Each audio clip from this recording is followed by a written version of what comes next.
ZEE5 ಇರುವಾಗ ನೀವು ನಿಮ್ಮ ನೆಚ್ಚಿನ ಶೋಗಳನ್ನ ಎಂದಿಗೂ ಮಿಸ್ ಮಾಡಿಕೊಳ್ಳುವುದಿಲ್ಲ. ಅದು ಸಂಪೂರ್ಣ ಉಚಿತವಾಗಿ. ಮಾವ ನೀವು ಎಲ್ಲಿದ್ದೀರಾ? ಯಾವಾಗ ಬಂದ್ರಿ? ಮಾವ ಮಳೆಲ್ ನಿಂದ್ರ? ಅಯ್ಯೋ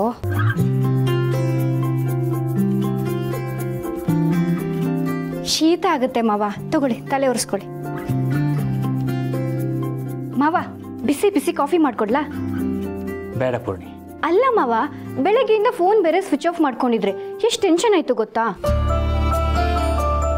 ಅಲ್ಲ ಕೆಫೆಗೆ ಫೋನ್ ಮಾಡಿದ್ರೆ ನೀವಿಲ್ಲ ಅಂದ್ರು, ಎಲ್ಲ ಹೋಗಿದ್ರಿ ಮಾವ? ಯಾಕೆ ಹೀಗೆ ಮಾಡಿದ್ರಿ? ಏನಕ್ಕಾದ್ರೂ ಬೇಜಾರಾಯ್ತಾ?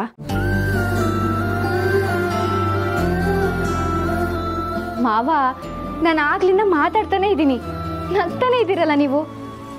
ಏನಾಯ್ತು ಮಾವ? ಭಾವನೆಯ ನಿಜ ಅರ್ಥ ಗೊತ್ತಾಯ್ತು. ಏನ್ ಮಾವ ಹಂಗಂದ್ರೆ? ಏನಿಲ್ಲ ಬಿಡು. ಏನು ಅಂತ ನಾನು ಕೇಳಲ್ಲ, ಆದ್ರೆ ನಂದೊಂದು ರಿಕ್ವೆಸ್ಟ್. ಇನ್ಮೇಲೆ ಹೀಗೆಲ್ಲ ಫೋನ್ ಸ್ವಿಚ್ ಆಫ್ ಮಾಡಿ ಕೂಡ್ದು. ಮಾಡಿದ್ರು ನನಗೆ ಫೋನ್ ಮಾಡಿ ಹೇಳಿ ಆಮೇಲೆ ಸ್ವಿಚ್ ಆಫ್ ಮಾಡಬೇಕು, ಆಯ್ತಾ?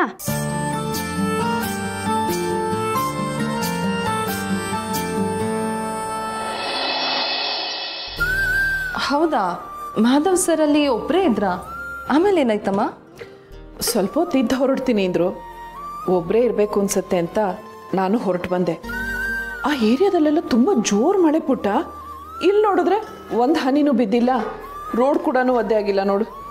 ಇಲ್ಲಿ ಮಳೆ ಬರಲಿಲ್ಲ ಅಮ್ಮ, ಮೋಡ ಇತ್ತಷ್ಟೆ.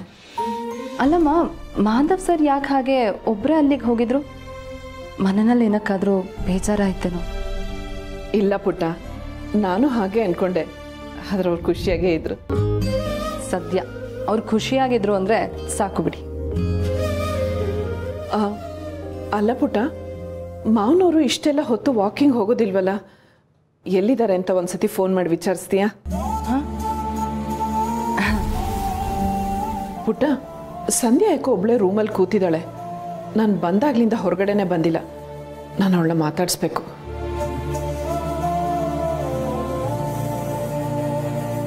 ತಾತ ಸಂಧ್ಯಾ ಮಧ್ಯೆ ಜಗಳ ಆಗಿದ್ದು ಅಮ್ಮಂಗೆ ಗೊತ್ತಿಲ್ಲ. ಈ ಸ್ಥಿತಿಲಿ ಅವ್ರಿಗೆ ಗೊತ್ತಾಗೋದೇ ಬೇಡ. ತಾತ ಬಂದು ಮಾತಾಡೋವರೆಗೂ ಅಮ್ಮ ಸಂಧ್ಯಾ ಹತ್ರ ಮಾತಾಡದೆ ಇರೋ ಹಾಗೆ ತಡಿಲೇಬೇಕು. ಅಮ್ಮ, ನೀವು ಮನೇಲಿಲ್ಲ ಅಂತ ತಾತ ಜಾಸ್ತಿ ಹೊತ್ತು ವಾಕಿಂಗ್ ಹೋಗ್ತಾರೆ. ನೀವು ಫೋನ್ ಮಾಡಿ ವಿಚಾರಿಸಿದ್ರೆ ಅವ್ರಿಗೆ ತುಂಬ ಖುಷಿ ಆಗತ್ತೆ. ನೀವು ಬಂದಿದ್ದೀರಾ ಅಂತ ಗೊತ್ತಾದರೆ ತಕ್ಷಣ ಬಂದ್ಬಿಡ್ತಾರೆ. ಒಂದ್ಸರಿ ಫೋನ್ ಮಾಡಿ ಅಮ್ಮ. ಸಂಧ್ಯನ ಹತ್ರ ನಾನು ಮಾತಾಡ್ತೀನಿ. ಸರಿ, ನಾನೇ ಫೋನ್ ಮಾಡ್ತೀನಿ. ಫೋನು ಅಲ್ಲಿದೆ ಕೊಡು.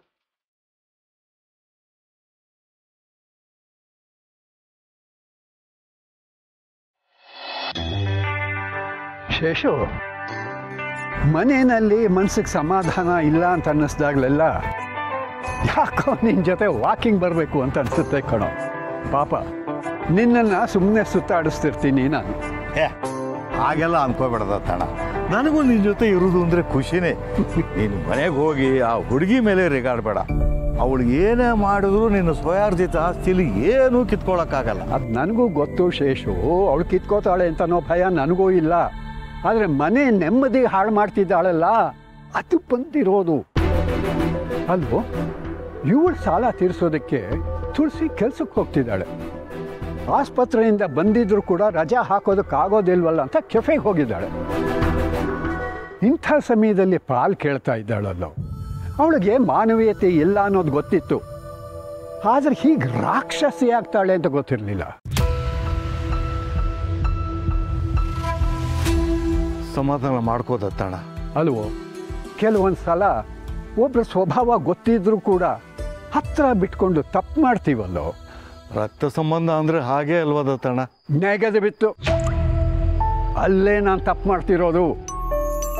ಈಗಲಾದರೂ ಬದಲಾಗಿದ್ದಾಳೇನೋ, ನಮ್ಮ ಮನೇಲಿ ಒಬ್ಬಳಾಗಿರ್ತಾಳೇನೋ ಅಂತ ಅವಳನ್ನು ಮನೆ ಒಳಗೆ ಬಿಟ್ಕೊಂಡೆ. ಇಲ್ಲ ಸೈಶು, ಈ ಸಲ ಸುಮ್ಮನೆ ಇರೋದಿಲ್ಲ ನಾನು. ತುಳಸಿ ಎದುರಿನಲ್ಲೇ ಸೂಕ್ಷ್ಮವಾಗಿದ್ದೆಲ್ಲ ಹೇಳಿ ಅವಳನ್ನ ಹೊರಗಡೆ ದಬ್ತೀನಿ. ನೋಡ್ತಾ ಇರು. ಹಾಗೆಲ್ಲಾದರೂ ಮಾಡಿಬಿಟ್ಟು ಅದತ್ತಣ. ಬೇರೆ ಸಮಯದಲ್ಲಾಗಿದ್ದರೆ ನಾನು ನಿನ್ನ ತಡೀತಿರ್ಲಿಲ್ಲ. ಆದರೆ ಪಾಪ ತುಳಸಿ ಈಗ ತಾನೇ ಚೇತರಿಸ್ಕೋತಿದ್ದಾಳೆ. ಈ ಸಮಯದಲ್ಲೇ ಅವಳ ಎದುರಿಗೆ ಈ ವಿಷಯ ಮಾತಾಡದೆ ಸಂಭಾಳಿಸೋಕ್ಕಾಗತ್ತಾ ನೋಡು. ಅದಕ್ಕೆ ಕಣೋ ಆತ್ಮೀಯರು ಅಂತ ಒಬ್ರು ಇರಬೇಕು ಅಂತ ಅನ್ನೋದು. ನೀನು ಹೇಳಲಿಲ್ಲ ಅಂತಂದರೆ ನಾನು ಇದ್ರ ಬಗ್ಗೆ ಯೋಚನೆನೇ ಮಾಡ್ತಿರ್ಲಿಲ್ಲ. ನೀ ಹೇಳ್ದಾಗ ಮಾಡೋದಕ್ಕೆ ಪ್ರಯತ್ನ ಪಡ್ತೀನಿ ಶೇಷು. ಸರಿ ಕಣ, ನಾನೇನು ಬರ್ತೀನಿ, ನಾಳೆ ನೋಡೋಣ. ಮಾವ, ನಿಮ್ ಜೊತೆ ಸ್ವಲ್ಪ ಮಾತಾಡ್ಬೇಕಿತ್ತು.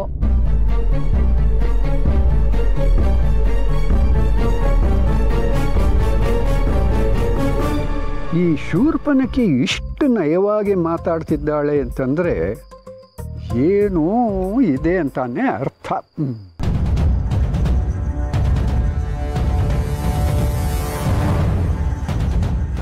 ಹೇಳು, ಪರವಾಗಿಲ್ಲ. ದತ್ತಣ್ಣ ನಮ್ಮವನೇ ತಾನೇ. ಮಾವ, ನಾನೊಂದು ಕೆಲ್ಸಕ್ಕೆ ಕೈ ಹಾಕಿದ್ದೀನಿ. ಮನೆಯಿಂದನೇ ಬ್ಯೂಟಿ ಪ್ರಾಡಕ್ಟ್ಸ್ನ ಸೇಲ್ ಮಾಡೋದು. ಒಂದ್ಸರಿ ಇನ್ವೆಸ್ಟ್ ಮಾಡಿದ್ರೆ 6 ತಿಂಗಳಲ್ಲಿ 3 ಪಟ್ಟು ದುಡಿಬೋದು, ಗೊತ್ತಾ? ಅಂದ್ರೆ ಇವಳು ಕೆಲಸ ಮಾಡೋವಾಗ ನೀನು ಚೋಟುನ ನೋಡ್ಕೋಬೇಕು ಅಂತಾಯ್ತು. ಈಗಲೂ ನೀನು ಗೋದಾವರಿನೇ ಅಲ್ವಾ ನೋಡ್ಕೋತಿರೋದು ಶೇಷು? ಚೋಟು ವಿಷಯ ಅಲ್ಲ ಮಾವ, ಅದೇ ಹೇಗೋ ಮ್ಯಾನೇಜ್ ಮಾಡ್ಬೋದು. ಈ ಕೆಲಸಕ್ಕೆ ಇನ್ವೆಸ್ಟ್ ಮಾಡೋಕ್ಕೆ 2 ಲಕ್ಷ ರೂಪಾಯಿ ದುಡ್ಡು ಬೇಕಾಗಿತ್ತು.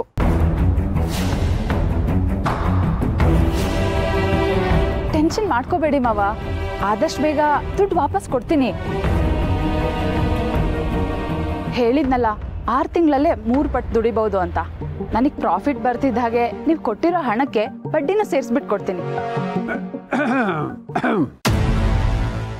ZEE5 ಆಪ್ ಡೌನ್ಲೋಡ್ ಮಾಡಿ ಎಲ್ಲಾ ಸಂಚಿಕೆಗಳನ್ನು ಸಂಪೂರ್ಣ ಉಚಿತವಾಗಿ ನೋಡಿ.